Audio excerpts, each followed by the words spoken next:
আপনার বাড়ির টাইলস কি কয়েক মাস বা কয়েক বছরের মধ্যেই খুলে পড়ছে? আসলে টাইলস নিজে থেকে খুলে পড়ে না। বেশিরভাগ ক্ষেত্রে কিছু সাধারণ ভুলের কারণেই এই সমস্যা হয়। আজকের ভিডিওতে আমি দেখাবো কোন কোন ভুলের কারণে টাইলস খুলে পড়ে এবং কিভাবে এই ভুলগুলো এড়ানো যায়। ১ নম্বর ভুল, সিরামিক টাইলস লাগানোর আগে ঠিকমতো ভিজিয়ে না নেওয়া হয়, তাহলে টাইলস সিমেন্টের পানি খুব দ্রুত শুষে নেয়। এতে সিমেন্টের সঙ্গে টাইলসের বন্ধন দুর্বল হয়ে যায় এবং পরে টাইলস খুলে পড়তে পারে। ২ নম্বর ভুল, ১ ঘন্টার বেশি পুরনো সিমেন্ট ব্যবহার করা। সিমেন্ট বালির মিশ্রণ তৈরি করার পর ১ ঘন্টার মধ্যে ব্যবহার করা উচিত। এরপর সেই মিশ্রণ শক্ত হতে শুরু করে। তখন সেই সিমেন্ট দিয়ে টাইলস লাগালে শক্ত বন্ধন তৈরি হয় না এবং ভবিষ্যতে টাইলস আলগা হয়ে যেতে পারে। ৩ নম্বর ভুল, সিমেন্ট ঠিকভাবে বিছানো না।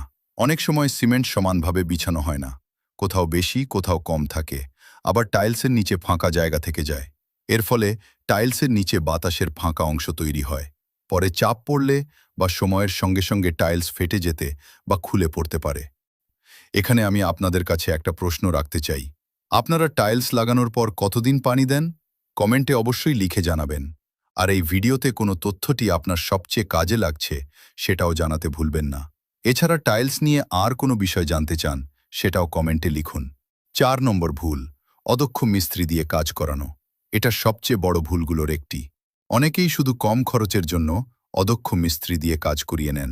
কিন্তু অভিজ্ঞতার অভাবে তারা সঠিক লেভেল, সঠিক সিমেন্টের অনুপাত এবং সঠিক নিয়ম অনুসরণ করতে পারেন না। ফলে কিছুদিন পরই টাইলস খুলে পড়ার ঝুঁকি অনেক বেড়ে যায়। ৫ নম্বর ভুল, কিউরিং না করা।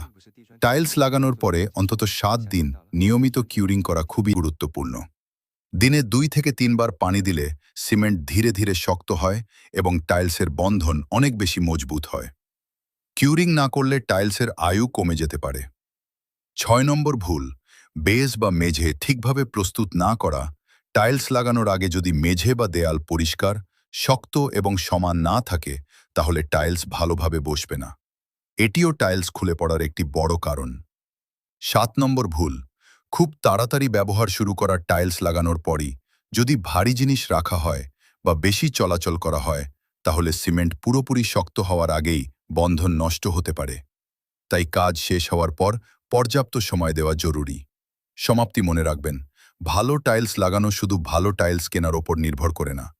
সঠিক নিয়মে কাজ করাটাই সবচেয়ে গুরুত্বপূর্ণ। আপনি যদি এই নিয়মগুলো মেনে চলেন, তাহলে টাইলস অনেক বছর মজবুত থাকবে এবং সহজে খুলে পড়বে না। ভিডিওটি ভালো লাগলে একটি লাইক দিন, চ্যানেলটি সাবস্ক্রাইব করুন এবং টাইলস সম্পর্কিত আরও বাস্তব অভিজ্ঞতার ভিডিও পেতে আমাদের সঙ্গে থাকুন।